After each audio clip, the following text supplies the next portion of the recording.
YouTube, how's it going? So today is the big day that we will be taking out the 717 out of the GTI. I just took a few minutes and went through and started clipping some of the zip ties that I could see around the engine bay, and then gonna start getting out all the hose clamps and everything. But we should have the exhaust pulled out. I'm gonna go ahead and pull out the carburetors, the air filter and all that, and start just working and getting everything on out so we can pull the motor out. I don't believe that I am going to have to pull out the gas tank and oil reservoir right there, just because you don't need to on this hole. You did on the 717 or on the GTIs because of the way that they were placed in there.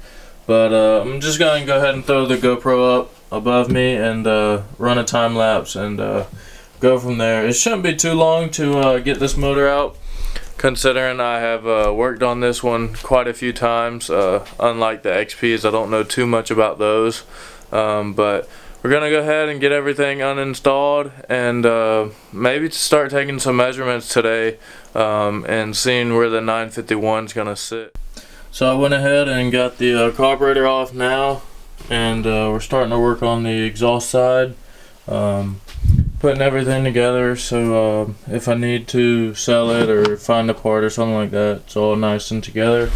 Coming apart pretty easily. I got a few more bolts on the exhaust side. Got one tucked underneath over there, and then just off the manifold.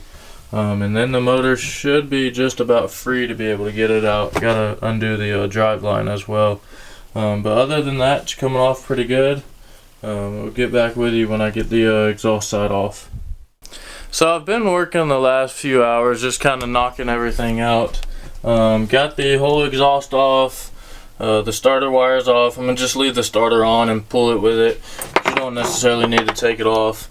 But in the rear of the motor on the 951, it has this coupler type thing to where the shaft extension for the XPs come out about 2 foot or so, and then mount up to the actual output shaft section. And so I was looking on the 717, and I was like, it doesn't have any coupler. So I went outside to the XP and got the other end of it and found out that this is there. So I'm hoping that with this sitting inside of here, if I can get it in, if this seats inside of here, that the output shaft for the GTI will line up almost exactly.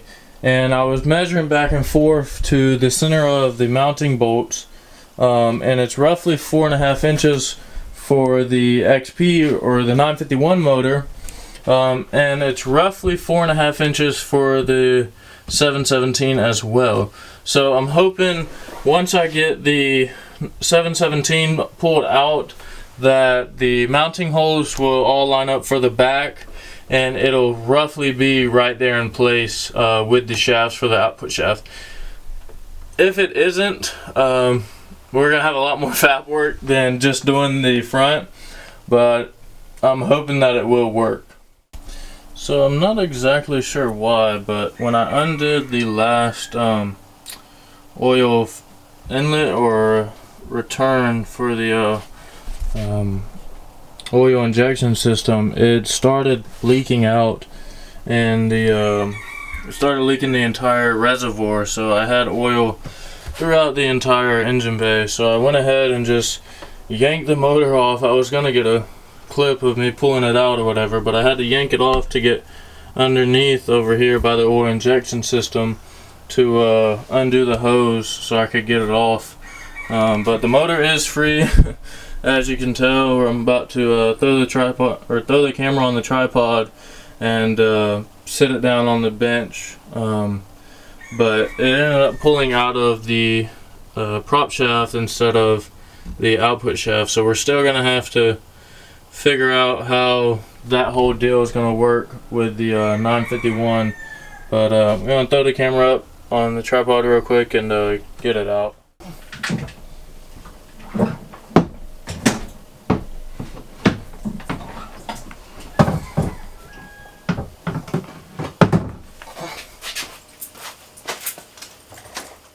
Alright, so we got the 717 out and got it sitting on the bench, and that thing's still leaking oil. Glad I definitely set some rags down on the bench so it wouldn't get there. It got all over the ski and on the floor, but the engine bay is my main priority. I'm not too sure what I'm going to do with all this oil.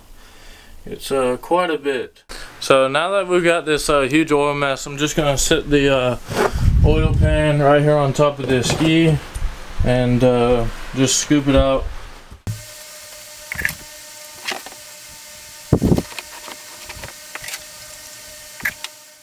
So I got all of the oil out of the jet ski and put into the oil fill, but the thing that I'm trying to figure out now is how I can wash this out without taking the jet ski off the dolly. So I went and got the golf cart hooked up to the yard trailer because I was thinking about putting the whole dolly and the jet ski on top of the yard trailer to be able to move it out in the yard and be able to wash it. But the only thing is the height of the tire or axle on the yard trailer is just high, and it makes that ramp really steep. So I'm trying to figure out how I could tie the come along or the winch or whatever up to the front of here and figure out how to get it. Alright, so instead of putting it on top of the yard trailer, what we're going to try and do is taking the winch from the jet ski trailer, lining it up like that and pulling it on. Since it doesn't have a motor or anything like that in it, and it doesn't have too much gas, shouldn't be too heavy. And then once we need to put it back on from getting the inside washed out, we should be able to just lift it up and sit it back on.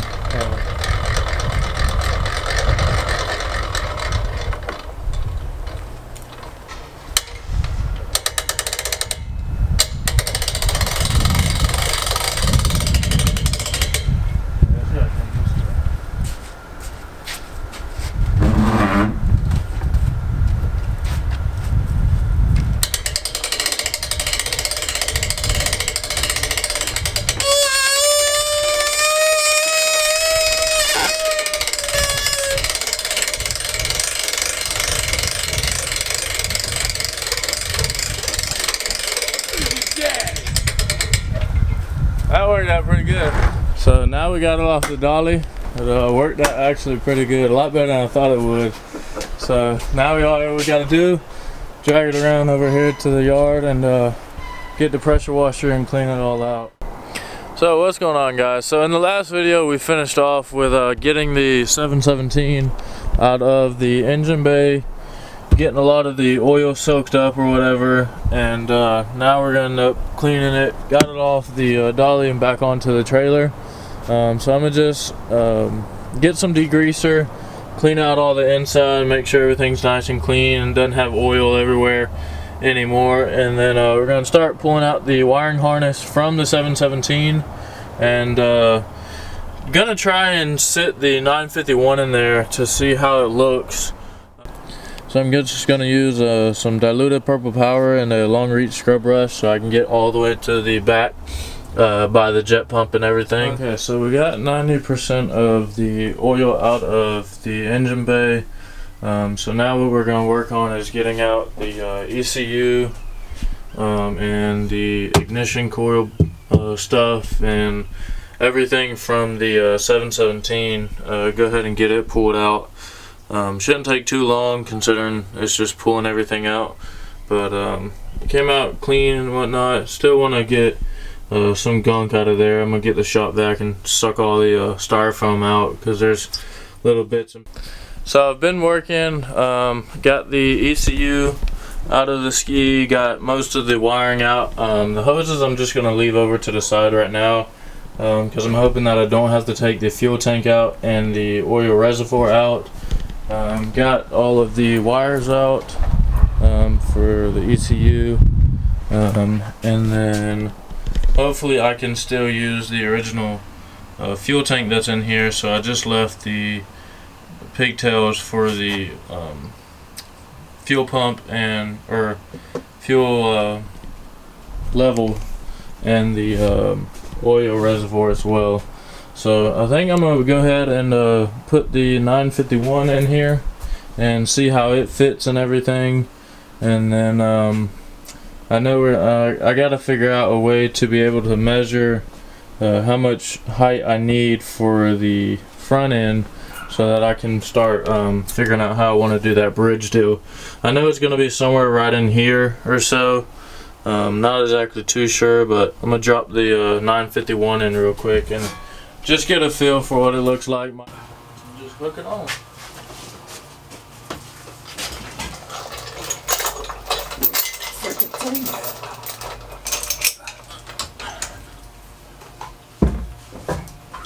Here, go ahead, I got it. Oh, I thought you were going to lift it with that.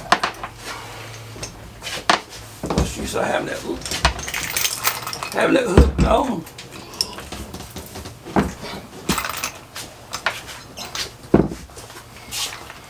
Ain't gonna fit in like that. You might have to get one side in at a time. Yeah, like that. There. Thought you said it was gonna fit. Let's hold it on this right here. I may take this off. Why? Well, you got it in now. Yeah.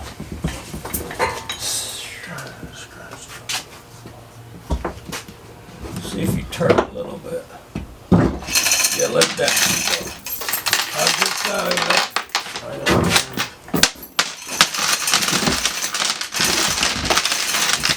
There.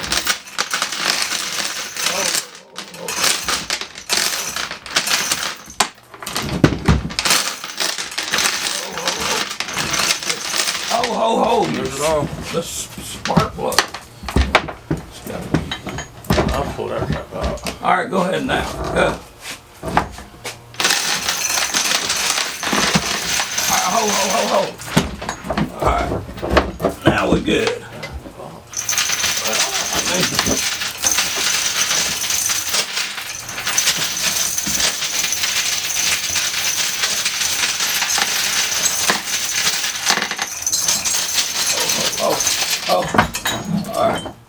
Alright, so we got the motor dropped in, and it fits pretty good on that side there. Those bolt holes pretty much mount up dead on, and then in the front it almost touches the front lip. I thought it was going to be a little bit farther back, like in here, to where we were going to have to make a full bridge, but it doesn't look like that. It looks like we just got to figure out a way to bolt this one hole up and then go from there. But it's a lot better than I thought. So those are a little off camber in the back. They're not sitting flush on the actual hole, so we gotta figure out something with that, but sits in there pretty good though. So you put in the motor and notice that the girdle, if you will, for the motor isn't sitting flush at all. It's pretty raised up on both sides. So now we've done pulled motor out or whatever and just sitting that in there, just trying to figure out how we can get a motor mount to fit inside and still keep everything centered, and then make it flush so that the motor is fully on the hole. I was hoping that those mounts were going to be able to just bolt in and the angles of the hole be the same, but they're not. And I was thinking about taking the mounts off the 717 over there, but you can't because they don't use the girdle. So I'm just trying to figure out what is the next step to do with the project. So I'm going to go ahead and end the video off here. We ended up trying to take the old girdle off of the motor and trying to figure out something out, but as you can see, it's just not gonna fit at all. So I was looking around on eBay and found a motor mount off of a GTX, roughly with the same year, and if you can tell right here, it comes out just a little bit farther, and it's only 15 bucks, so I went ahead and picked it up. So we're gonna wait for that motor mount to come in, and then we can keep on going with the build, because if we didn't, then we'd have to end up fabricating something in here, and I'd rather not have to do that. Because if you guys did like the video, go ahead and give it a thumbs up. I appreciate it. We'll see you guys later. Peace.